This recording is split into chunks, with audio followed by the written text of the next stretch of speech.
সকালবেলা ঘুম থেকে উঠতেই চালে ডালে খিচুড়ি বসিয়ে দিয়েছিলাম সবজি দিয়ে, আর তার সাথে ভেন্ডি ভাজা করে নিয়েছি।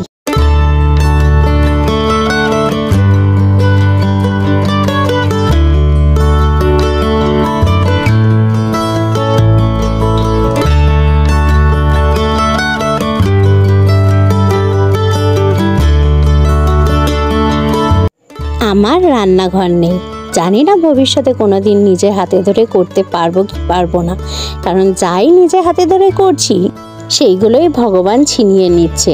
তাই কোনো কিছু করার ইচ্ছেটা মরেই গেছে বলতে পারো। তাই যেটুকু আছে যা আছে সেইটুকুর ভেতরেই গুছিয়ে রাখার চেষ্টা করি। একটা সংসারকে সুন্দর করে গুছিয়ে সাজিয়ে রাখতে তো প্রত্যেকটা মেয়েরই স্বপ্ন, কিন্তু সেই স্বপ্নগুলো যখন বারে বারে ভেঙে যায় তখন আর সত্যি কথা বলতে কোনো কিছু ইচ্ছে করে না।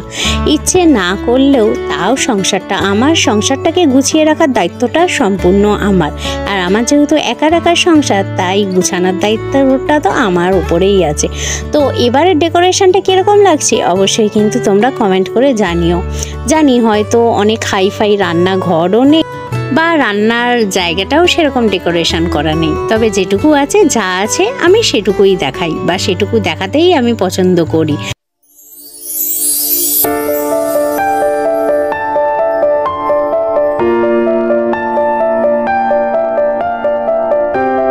আজকে অনেকদিন পরে একটু ঘর দুয়ারগুলো গুছাতে ইচ্ছে করছে। ঘর দুয়ার রোজই গুছাই, কিন্তু তার ভেতরেও একটা নিজের মন থেকে গোছানো সেটা পুরো অন্যরকম। তো দেখো, একটা জামরুল আর একটা পেয়ারা ছেলেকে দিয়ে দেব। আজকেও কিন্তু প্রচণ্ড রোদের তাপ, প্রচণ্ড গরম। বিয়ে হলো শ্বশুর বাড়িতে, তারপরে বিয়ের পরে 12টা বছর শ্বশুর বাড়িতে কাটালাম। অনেক কষ্ট করে ঘর করলাম, বারান্দা করলাম। সেই 12টা বছর দিয়েও সেই শ্বশুর বাড়ির শ্বশুর বাড়িটাকে নিজের আপন বলতে পারলাম না। শ্বশুর বাড়ির থেকে বাপের বাড়িতে আসলাম, সেখানেও ঘর করলাম, সেই ঘরটা কেউ নিজের বলতে পারলাম না। টাকা পয়সা সর্বস্ব খরচা করে দিয়ে যদি নিজে ঘর তৈরি করি, সেটা কেউ যদি নিজের না বলতে পারি, আমার মতো এরকম অভাগা মনে হয় আর কেউ নেই।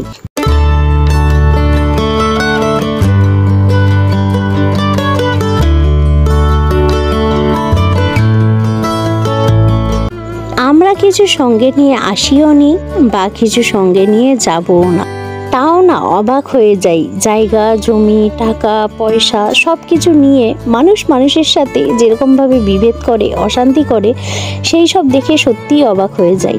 কারণ শেষ পর্যায়টা কি হবে? আমি কি কিছু নিয়ে যেতে পারবো? কিছুই নিয়ে যেতে পারবো না। তাই কোনো কিছুর আর মায়া করি না। যেরকম হচ্ছে, যেরকম চলতে থাকুক। ভগবান যেটা লিখে রেখেছে সেটা হবেই। আমি যেটা ভাববো সেটা কোনোদিনই হবে না।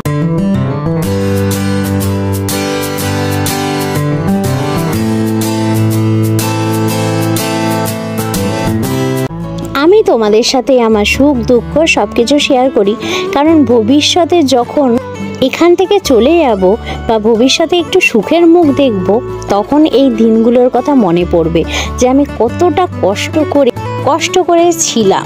এই কষ্টের দিনগুলোতে কিন্তু আমাকে একাই কাটাতে হয়েছে, আমার সঙ্গ কেউ দেয়নি। সারাটা দিন ঘরে একা আমি কিন্তু মুখ বুজেছিলাম। আমার ছেলেটা কোথাও খেলতে পারেনি, কোথাও কারোর সাথে কথা বলতে পারেনি, কোথাও যেতে পারেনি। এই দিনগুলোই কিন্তু মনে থাকবে, তাই স্মৃতি হয়ে তোমাদের সাথে সবকিছুই কিন্তু শেয়ার করি। তো রান্না করা পুরো কমপ্লিট হয়ে গেছে, আর অসহ্য গরম থেকে বাঁচতে এরকম 1 গ্লাস করে শরবত অবশ্যই দুপুরবেলা করে খাওয়া উচিত। আর যে পরিমাণে গরম, সেই পরিমাণে গরমে আমাদের প্রচুর পরিমাণে জল খাওয়া দরকার।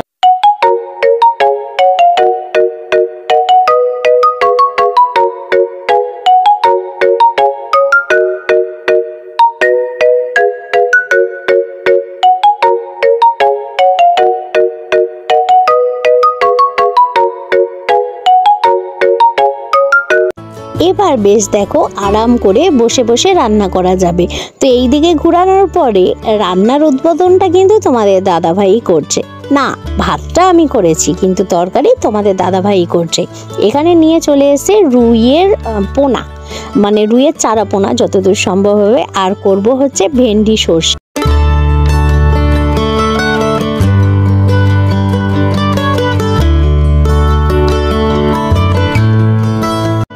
বরকে রান্নায় বসিয়ে দিয়ে সেই ফাঁকে আমি দেখো স্নান করে চলে আসলাম। আর ছেলেকে বলেছিলাম পুজোটা দিয়ে দিতে, দুজনকে দুটো কাজ দিয়ে দিয়েছি, আমি তার মধ্যে স্নানটা সেরে এসেছি। আজকে সত্যি কথা বলতে অন্য দিনের তুলনায় প্রচুর গরম, প্রচুর।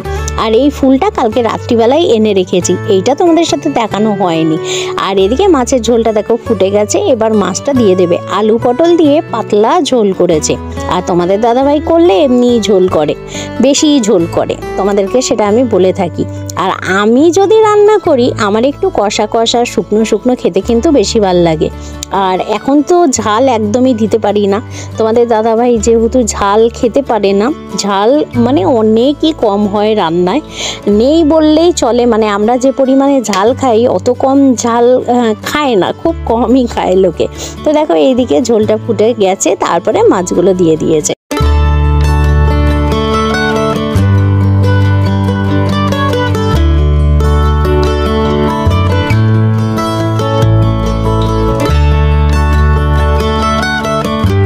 ঝোল জাতীয় জিনিস যেহেতু আমি আগে করি, আজকে বরকেও ইনস্ট্রাকশন দিয়ে দিয়েছি মাছের ঝোলটা আগে করো, তাই আমার কিন্তু দেখলে মাছের ঝোলটা আগে নেমে গেছে। আর এদিকে এখন হবে হচ্ছে ভেন্ডি সর্ষে, যদিও বা ছেলেকে এখন খেতে দেবো না, ভেন্ডি সর্ষে হয়ে গেলে একেবারেই সবাই মিলে খাবো। কারণ আজকে সকালের টিফিনটা একটু ভারী করেছি, তোমাদের ভিডিও স্টার্টিংয়েই দেখিয়ে দিয়েছি যে আজকে সকালে কিন্তু খিচুড়ি করেছিলাম।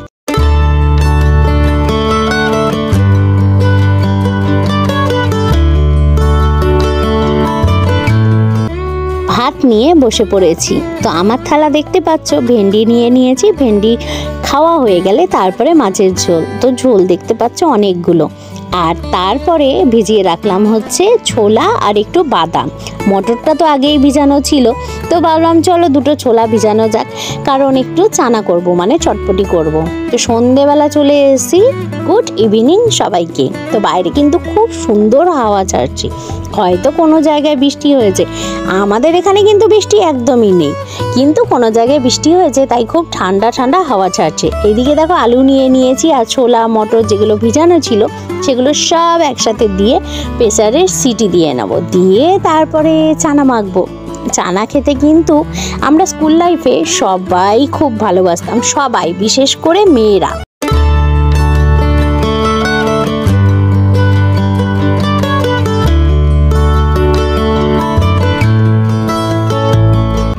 শোকেসটা ওই বেলায় গুছিয়ে রেখেছিলাম একটুখানি, তোমাদেরকে আর দেখানো হয়নি, তাই ভাবলাম চলো বিকেলবেলায় একটুখানি দেখানো যাক।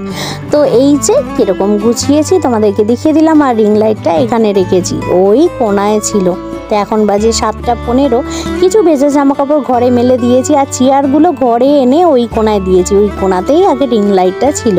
আর এখানে দেখো দুটো লাইট, অনেক শখ করে লাইটগুলো কিনেছিলাম, কিন্তু লাইটগুলো জ্বালানোর কথা না একদমই মনে থাকে না, কারণ আমার ঘরে কিন্তু 3-4টে বোর্ড, কিন্তু প্রত্যেকটা বোর্ডই ব্যস্ত থাকে। একটাতে সারাক্ষণ গুড নাইট থাকে, একটাতে ফোন কি পাওয়ার ব্যাংক, দুটোর মধ্যে একটা চার্জ হতে থাকে।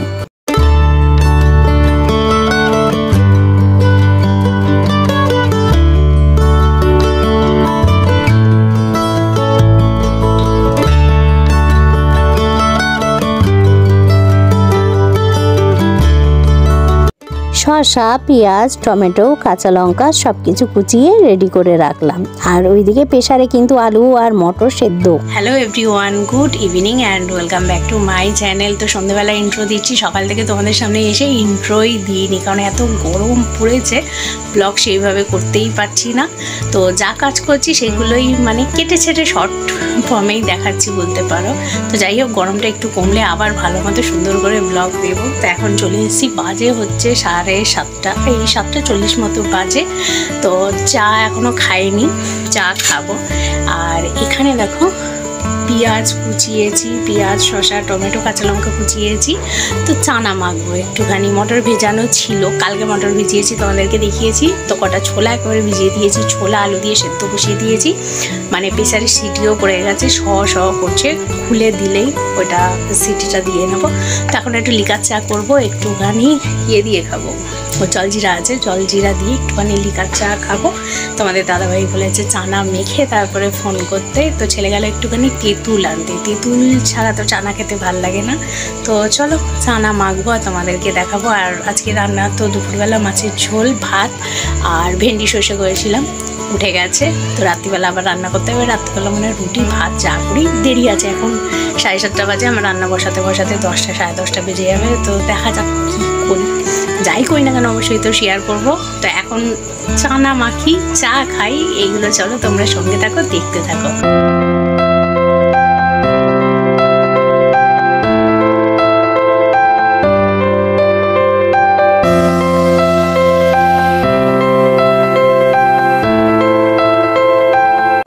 আমি এখানে চন্দননগরে আসার পর থেকে চানা খুব একটা বেশি খাইনি। একদিনই খেয়েছি, যেদিন আমাদের বিবাহবার্ষিকী ছিল, সেটা তো আমাদের সাথে শেয়ার করেছি। মানে বলতে পারো আমি চন্দননগরে এসেছি 3 বছর হয়েছে। 3 বছরের মধ্যে একবার মাত্র আমি বাইরের থেকে খেয়েছি। হ্যাঁ, বাড়িতে বানিয়ে কিন্তু অনেকবার খেয়েছি। বাড়িতে বানানোর টেস্ট আর দোকানের টেস্টটা একটু আলাদাই হয়। পরে মনে পড়লো একটুখানি ধনেপাতা আর একটুখানি চানাচুর হলে কি মনে হয় টেস্টটা আরো ভালো হতো।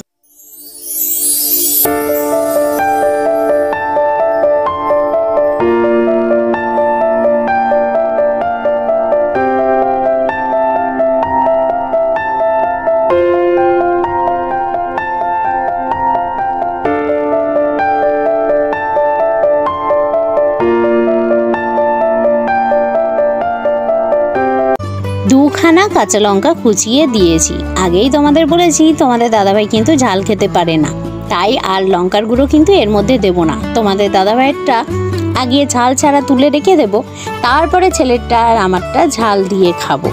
আমিও এখন খুব বেশি ঝাল খেতে পারি না, তবে ছেলে কিন্তু খুব ঝাল খায়। তোমাদের দাদাভাইয়েরটা কিন্তু তুলে রেখেছি ঝাল ছাড়া, আর গামলাতে দেখছো এইটা আমি খাবো, আর ছেলেরটা প্লেটে বেড়ে দিয়েছি। তো যেইটাতে করে মাখা হয়, যেই গামলাটাতে করে, সেটাতে খুব টেস্ট লাগে। সে মুড়ি মাখা হোক, চানা হোক, ঝালমুড়ি মাখা যাই হোক, আমার তো খেতে খুব ভালো লাগে। তাই আজকে আমি প্লেটে নেব না, আমি গামলাতেই নেব। তো ছেলে হাত পা ধুয়ে চলে এসছে। তো দেখো এখন কিন্তু বেজে গেছে 8টা। এখন ছেলেকে দিয়ে দিলাম, আর আমি কিন্তু গামলাতেই খাচ্ছি। শুধু বলেছি বলে না, আমি কিন্তু গামলাতেই খাচ্ছি, সেটাও তোমাদের সাথে শেয়ার করলাম।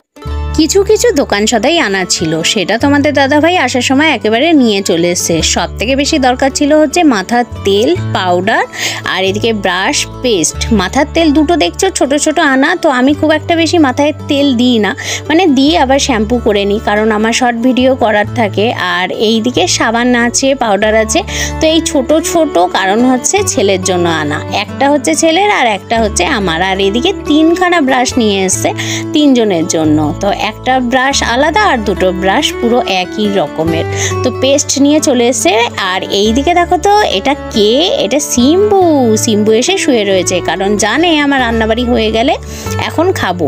যদিও বা আজকে ওর পছন্দ মতো কিচ্ছু নেই, কারণ আজকে হচ্ছে ডিম করেছি, ডিম তো ও খাবে না। মাছ আর মাংস হলে খুব ভালো খায়। ওর লেজটা একটু ধরছি, আর দেখো লেজটা কিরকম করছে। লেজটা কিন্তু অনেকটা মোটা হয়ে গেছে, আর ও কিন্তু অনেকটা বড় হয়েছে। আর গলার ভিতরে একটা কার পরিয়েছিলাম, দেখিয়েছিলাম তোমাদেরকে, কিন্তু সেটা ও খুলে কোথায় ফেলে দিয়েছে।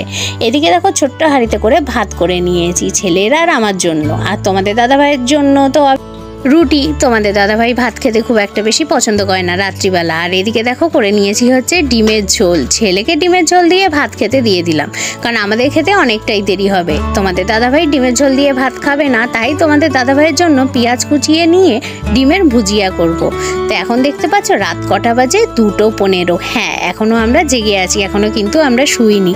তো এই ঘুমাতে যাব, সারাদিনের কাজকর্ম শেষে 2:15 সময় ঘুমাতে যাচ্ছি।